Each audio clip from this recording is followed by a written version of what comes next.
Ooh, good morning, good afternoon, good evening, good, I don't know, something, but wherever you are. My name's Chase Cunningham or Dr. Cunningham or Dr. Zero Trust.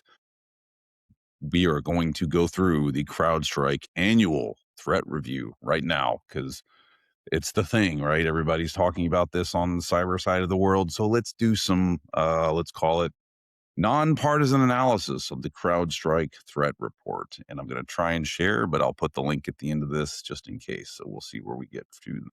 Okay, so 2026 Global Threat Report year, and I'm going to put my let's call it Mortal Kombat voice onto this stuff because that's what the vendors really want you to feel is the FUD here's fatality. Right, here we go. So 2026 Global Threat Report, year of the invasive adversary, and of course there's the CrowdStrike.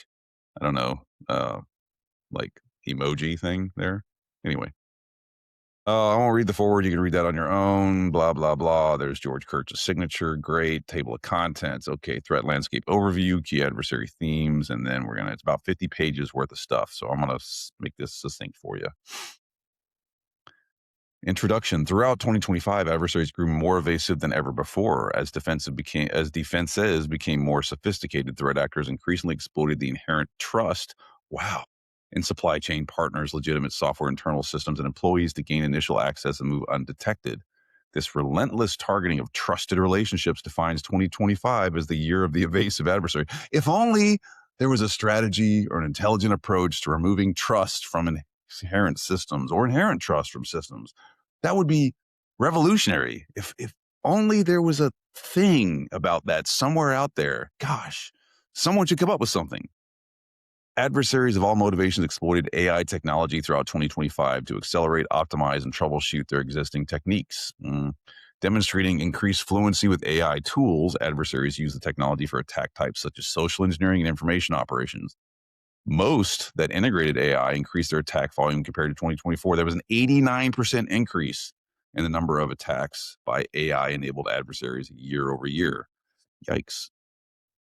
Throughout 2025, big game hunting or BGH. What the fuck is that? But okay, fine, we're going to introduce another thing. GH adversaries continued to dominate the e-crime landscape by driving high-impact ransomware operations while tailoring tradecraft to exploit security blind spots and evade detection. That sentence there was written by AI. Highly evasive threat actors such as Scattered Spider and Blockade Spider, okay, sure, challenge defenders by rapidly moving laterally across traditional servers, hypervisors, cloud environments, unmanaged hosts, and SaaS applications, underscoring the growing threat of cross-domain attacks. Okay, great. I'm not going to read through some of that because it just gets with lots of words that don't really mean anything, but yes. Okay, so here's some stuff from CrowdStrike. Another one with their mohawk emoji guy. 24 new adversaries named in 2025, including Belarus adversary Umbral Bison. Cool. 281 total adversaries now tracked by CrowdStrike, 150 active malicious activity clusters and emerging threat groups tracked.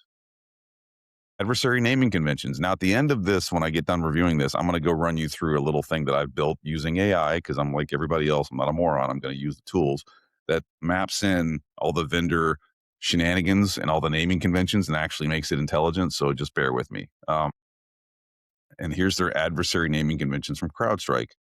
Bear, Russia, Lynx, Georgia, Belarus, Bison. Okay, so that's kind of like there's actually a little bit of an ontological model here. So, okay, I kind of get it. Spiders, E-crime, Hawk is Syria. So we're using aminals for, those things. Ocelot, Colombia, which that doesn't look like an ocelot. That looks like a bird or an owl, but whatever. Threat landscape overview. Let me zoom in a little bit because my glasses are not that thick. 89% increase in attacks by AI-enabled adversaries. Okay. Average e-crime breakout time dropped to 29 minutes, a 65% increase in speed from 2024, and the fastest breakout time was 27 seconds. 82% of detections in 2025 were malware-free, up from 51% in 2020. 24 new adversaries tracked by CrowdStrike, raising the total to 281. China Nexus activity increased 38% across all sectors, with an 85% increase in logistics. I'm guessing they mean attack logistics. 42% increase in zero-day vulnerabilities exploited prior to public disclosure. Valid account abuse accounted for 35% of cloud incidents and 37% rise in cloud-conscious intrusions, with 266% increase by state nexus threat actors. So, yeah, um, that's interesting. The growing dominance of interactive intrusions. Okay. Interactive intrusions continue to expand in 2025 as adversaries increasingly favored direct human driven attacks over traditional malware based attacks. Okay. In these intrusions, threat actors engage directly with victim environments using legitimate credentials, native tools, and administrative functions to move laterally and achieve objectives while blending into normal user behavior. We used to call that hacking or threat actor activity or compromise, but I guess now we've got a cool name for it. So it's interactive intrusions. This approach is particularly challenging to detect and contain with traditional tools, unless you buy CrowdStrike. By operating in ways that closely resemble authorized activity, adversaries reduce reliance on malware and evade many signature-based and preventive controls. Defenders are often forced to identify malicious intent with otherwise legitimate tools, aka living off the land. CrowdStrike observed a sustained rise in interactive intrusion campaigns throughout the year. The technology sector remained the most frequently targeted. Here's some figures. Interactive intrusions by region: Russia 5%, Australia 2, other places less, in the US 55%. So I think we're targeted. There's your top 10 industries targeted by interactive intrusions. Let me say that again the way that they want me to say it. Interactive intrusions. There you go. Breakout time, the race against adversaries. Once adversaries gain initial access, their next objective is to break out, move laterally from the initial foothold to high value assets. The speed of this breakout time determines how fast the defender must respond to reduce the cost. We call that isolation. We used to anyway, but now it's called breakout time. Let me say it the way they want it. Breakout time. Breakout time has been steadily decreasing over the past 5 years, roughly a 70% reduction from 2021 to 2025. Adversaries are getting significantly faster, expanding their foothold after initial access. So, yeah, that's not good either, you could say. And the good thing about people publishing this stuff is public domain information now, so you can pirate the shit out of it and use it for your own stuff, research and whatever. So, thanks. Chatty Spider. Initial access to exfil in 4 minutes. Chatty Spider continued to primarily target law firms in 2025, leveraging voice phishing or vishing campaigns to persuade targeted employees to download and install remote monitoring and management software. After gaining access via the RMM tool, Chatty Spider typically download the file transfer WinSCP and used it in an attempt to exfiltrate data to adversary controlled infrastructure. So there's like 3 things I read in that chapter paragraph right there that would be easily fixed with basic technology today. The adversary exclusively attempts to exfiltrate data from beachhead hosts and their accessible network shares. Intrusions often lasted less than an hour. There's a timeline. So you've got a timeline here: infection, WinSCP, Google Drive, files and folders, and there you go. Yep. It's kind of hard to put the Mortal Kombat voice to something like Chatty Spider. Let me just see if it sounds right. Chatty Spider. Sure.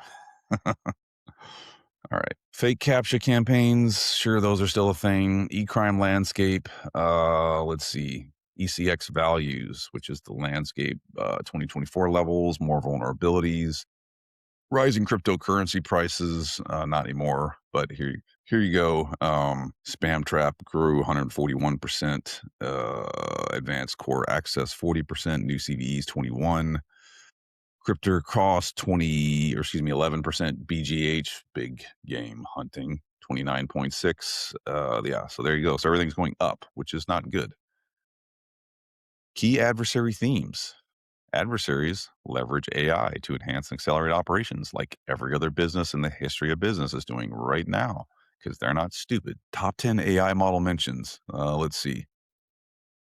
Throughout 2025, DeepSeek, Grok, ChatGPT, Gemini. So it looks like that's what they've been using to basically do all their stuff. ChatGPT is definitely a favorite tool.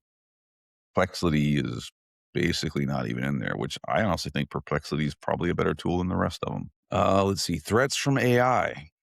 Resource development. Famous Kalima. Okay. Uses Gen AI to generate fake personas. Okay. Punk Spider executes AI generated scripts. Fancy Bear uses Lame Hug malware. And Renaissance Spider uses Gen AI to translate click fix lures. And both of those have gone up quite substantially. All of them actually. 109%, 134. 88 and 16. So, yes, there you go. Case highlight fancy bear use of LLM enabled malware.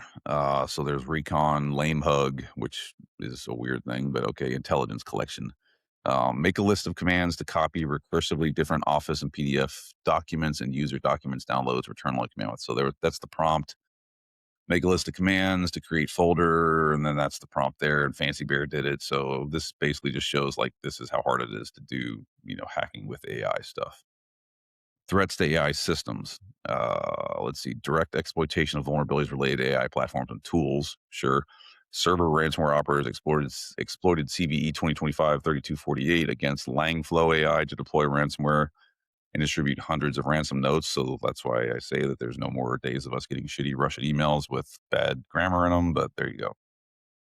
And using AI to bypass security controls by mimicking trusted AI. Threat actors deployed a malicious clone of a legitimate MCP server that forwarded emails to attacker controlled addresses. Brilliant. It was a matter of time. There you have it. Outlook. Threat actors, not like Microsoft Outlook, but like the Outlook. So threat actors of all sophistication levels will almost certainly continue to use AI to support social engineering, information operations, and technical operations. Yes. Less sophisticated threat actors currently leverage AI to enhance operations in ways otherwise prevented by their limited technical understanding, aka they're getting smarter because they have access to these tools because they're generic. However, while this use may enable more complex attacks, these actors often make operational errors when implementing AI outputs due to their technical limitations and inability to recognize errors in those outputs, aka if they're shitty coders and they're trying to use AI systems for malware generation, whatever else, they're probably going to fuck it up and get in trouble. There's your breakdown of that one. Ransomware adversaries expand cross-domain tradecraft. The evolving ransomware threat. Modern enterprise networks are inherently complex, containing edge devices, identity solutions, endpoints, cloud environments, and virtualization infrastructure. This complexity is heightened by the presence of unmanaged assets in organizations' networks. These often include network infrastructure, VPNs, blah, blah, blah. And cross-domain intrusions, which like literally right there, cross-domain intrusions. How possibly could we fix a cross-domain intrusion? Could you maybe apply something like segmentation or micro-segmentation or permissioning? Yeah. Sophisticated big game hunter adversaries such as Blockade Spider, Punk Spider, and Scattered Spider skillfully move among these services to evade detection. These threat actors consistently reach their objectives by targeting unmanaged or poorly secured assets in victim environments. That's hacking 101. The combination of three aspects, unmanaged systems, remote file encryption, and cross-domain operations allows big game hunter adversaries to successfully deploy ransomware and exfiltrate data from victim organizations. Okay, yes, but only if there was a way to remove those things from being the problem that they are. Gosh, how could you ever do that? Scattered Spider, abuse of unmanaged systems. Here's a graphic. So, Scattered Spider gains access to VMware Center, probably by phishing someone. Number two, they create a new VM using downloaded ISO. Then they identify and shut down the VM, detach their VMDK, and then that drive is going to move to unmanaged and then copies everything over. Yeah, so typical legacy, you could even call it. In one mid 2025 incident, the adversary performed this technique within 3 hours of gaining initial access. During the 3 hour period, they entered with only one managed endpoint, so that's not good for that organization. It shows how they did their dump, and it goes from 0 to 3 hours pretty quick. Okay. The most active big game hunter adversary in 2025 was Punk Spider. This adversary conducted 198 intrusions observed across CrowdStrike telemetry, a 134% increase year over year. Blockade Spider, cross-domain operations, edge devices, gain access via unmanaged, unpatched edge devices, including firewalls and VPNs, old stuff. Identity, hijack an AD agent, modifies intra, and then SSO. Yep. Cloud registers identity stuff, exfiltrates data, and creates mail forwarding so that it goes from there to O365 to whatever, and virtualization, Git persistence, VMware's vCenter using Orbit Linux backdoor, unmanaged VMs are a problem, and then encrypts the stuff. There's your ransomware. So nothing crazy there. I'll skip some of the stuff around the China rapid deployment weaponization because it's nothing different from everything else that's in this report. But there's a couple good graphics here, CVEs and how they're used 3 days, 6 days, 2 days. Point being, it's pretty fucking quick for them to get through these systems and do bad things. Here's an interesting note. Adversaries prefer edge devices as strategic access points. China Nexus adversaries consistently targeted VPN appliances. If only there was a way to get past VPN, like a like a ZTNA thing or something. Anyway, migrate off VPN. Just saying, good thing. Firewalls, gateways, and other perimeter devices through 2025, reflecting a strategic preference for these systems as initial access vectors. Warp Panda's June 2025, August 2025 operations targeted US based legal technology manufacturing entities by exploiting VPN appliances through CVE 2024 21887.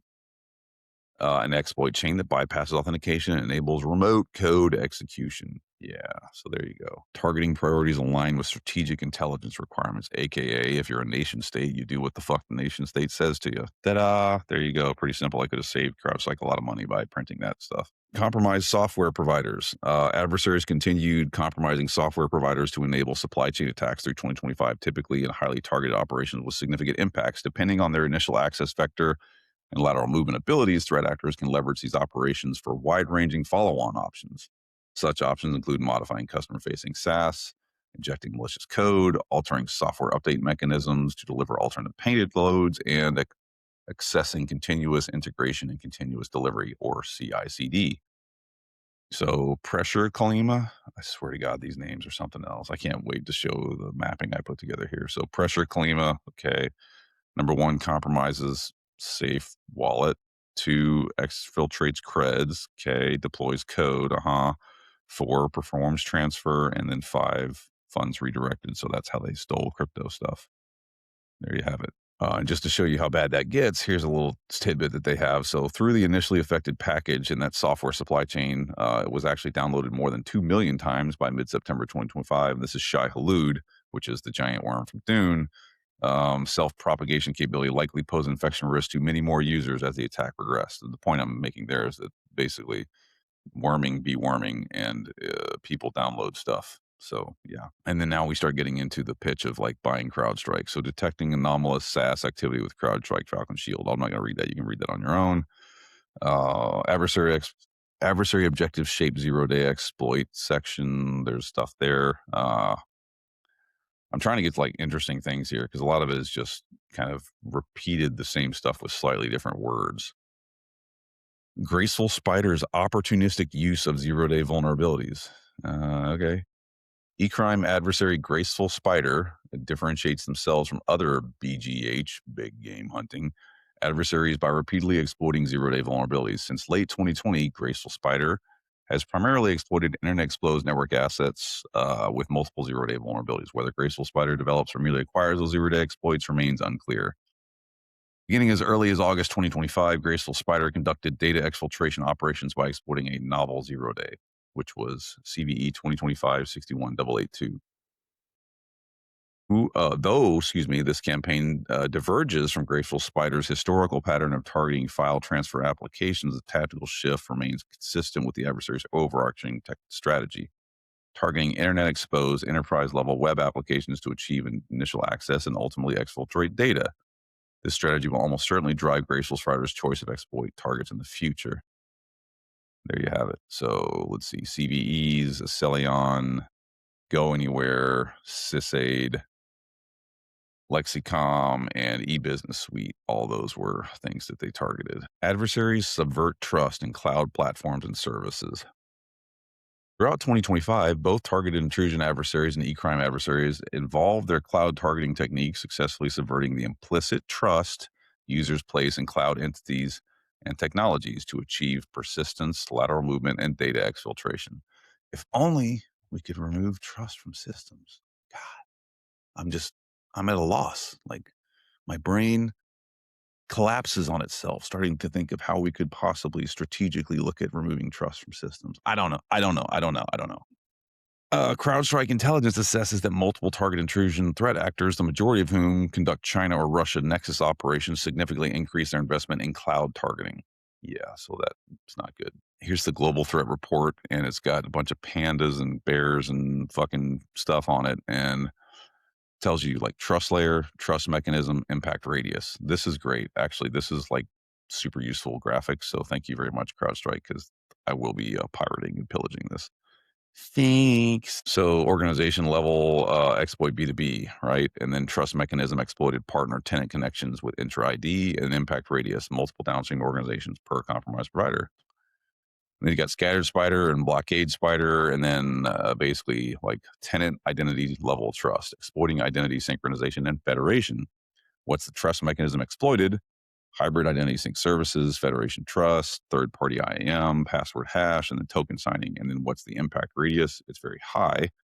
Enterprise wide access, admin privilege, persistent access. So this, like, CrowdStrike folks, if you listen to this, like, you could have just done this for all of them. It would have been super useful, just to be perfectly frank, because this is actually good. See, I'm a nice fella. I can say good things about folks too when they do good things. Conclusion: as 2026 begins, the cybersecurity threat landscape grows increasingly sophisticated. I think it's more AI sophisticated than really sophisticated, if you will.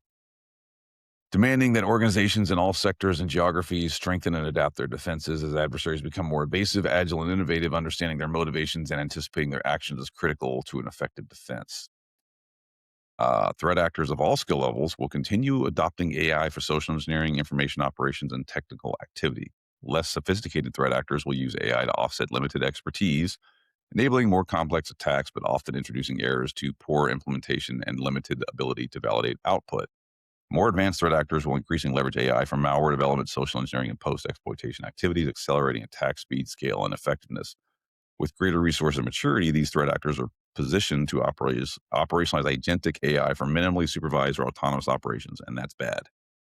Yeah. All right. So recommendations: 1, secure AI to reduce emerging business and operational risk. Yes. Water wet, fire hot. 2, treat identity and SaaS as primary attack surfaces, like we've been saying for fucking years. 3, eliminate cross-domain blind spots. Yeah, that's visibility. We've been talking about that for quite a while there. And we've also talked about segmentation isolation. Okay. Secure the software supply chain and developer workflows. Totally should do it. Yes, it's a good thing. However, our hardware comes from China. So there's backdoors that get put in there at the hardware level. So secure your software as best you can, but just be aware, accept that reality. This stuff is compromised. Prioritize edge device and perimeter patching and monitoring. Oh gosh, don't suck at patching. If only that had been said to people a billion times over. Prioritize proactive threat intelligence hunting. Yeah, be proactive. I don't know that I necessarily agree with the hunting stuff because, other than, I mean, a government agency, what are you going to do when you find them? You should really just be taking care of yourself. But hunt, if you want to call it hunting, great, call it that. Strengthen human resilience against social engineering and rapid intrusion. No, it's a fucking waste of time. Stop trying to make people not be people. It's a waste. Just fix the people with technology. There you go. And then finally, on page 50, which I will give CrowdStrike some kudos here. They didn't put the pitch until page 50, so good for you guys. CrowdStrike Falcon, AI cloud native, lightweight, Charlotte AI, Falcon Fusion, Enterprise Graph stuff, Foundry, Marketplace, blah, blah, blah, blah stuff. Okay, cool. So that's a whole lot of things from that CrowdStrike report.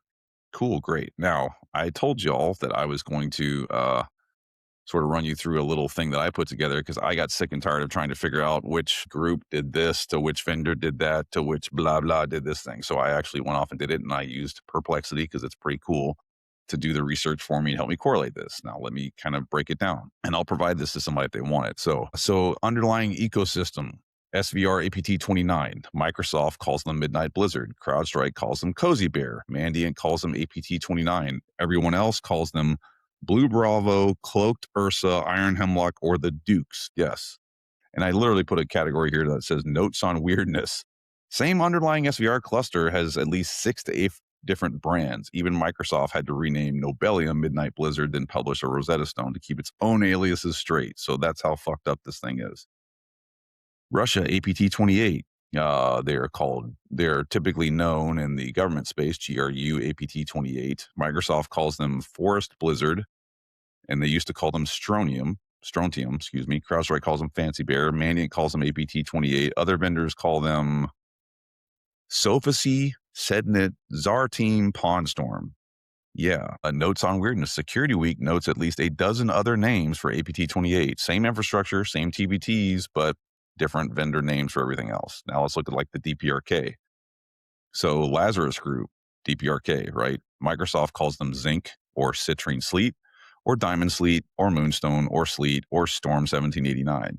CrowdStrike calls them Labyrinth, Kalima, or excuse me, Labyrinth Kalima, which is Lazarus umbrella, plus other Kalima prefix subgroups. Mandiant calls them UNC 1720, UNC 4736, Citrine Sleet, and then other vendors call them, gosh, this is crazy, APT-C26, APT-Q1, Sector A01, TA404, Voidal Mugi, Hidden Cobra, Guardians of Peace, and Black Artemis. Here's notes on weirdness. The Lazarus Day table shows over 30 aliases for closely related DPRK activity. Some rows explicitly map one vendor subgroup, e.g. Moonstone Sleet, to another vendor's different subgroup, e.g. Diamond Sleet, or umbrella name, Lazarus, which means the same operations move back and forth between parent groups and child groups, aka confusing as fuck. And one more, just to really drive the point home. So China, APT-41, underlying stuff, APT-41, WinT, China Nexus. Microsoft calls it Bronze Brilliant Brushed,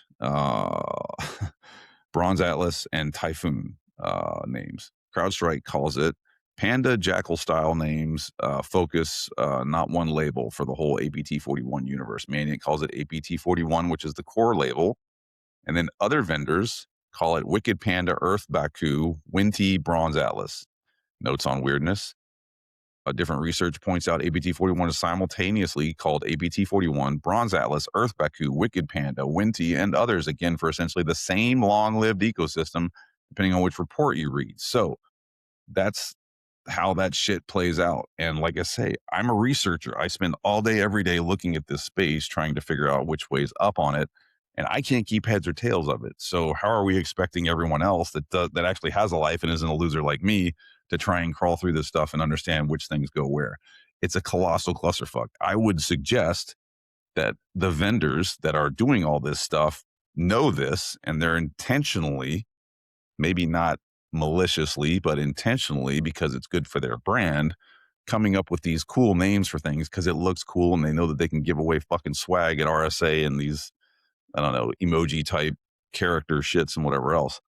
It's not helping anyone though. Like I had to run a Perplexity model to go off and figure out what the hell these things actually were. And there's more. I've got a whole bunch of them here. So if you wanted, let me know and I'll put it together. I might even put together like a node link graph to show people just how ridiculous this is.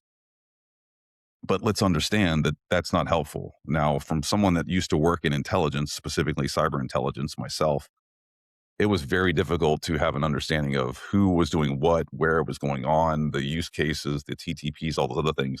And we had real specific clarity on who did what where for a whole bunch of different things. Here in the public domain, it's just Katie bar the door and you hope you can figure the shit out. It is not good for anyone. So maybe if any of those vendors are out there listening, maybe we can come together. Maybe we can have, like, since we're supposed to have intelligence sharing and operational capabilities and those types of things and InfraGard and all these other kumbaya, hold your hands and fucking talk about cyber things. Maybe we come up with just one naming convention, one ontological model that we can apply to all the vendors, or excuse me, all of the bad guys in this space, so people could actually understand who does what where. And we should also go to new vendors that are going to start pushing stuff in here and say, if it's this, you call it that. Just a thought, because that's where you actually begin to understand what the fuck is actually taking place. So here's my 2 cents. CrowdStrike did good research. I like a lot of the stuff that they put out here, especially the trust things, because trust is a problem. I've been saying that. But there's not a whole lot of specific clarity on where these things go from here, other than don't suck at the stuff we've been telling you not to suck at for the last X number of years. And oh, by the way, AI just makes things quicker, better, faster, or quicker, worse, worser. I don't know. Okay, anyway, there's the breakdown. See you at RSA coming up soon. And if you need a voiceover actor, perhaps, I've got the Mortal Kombat voice, so let me know. Catch you on the flip side.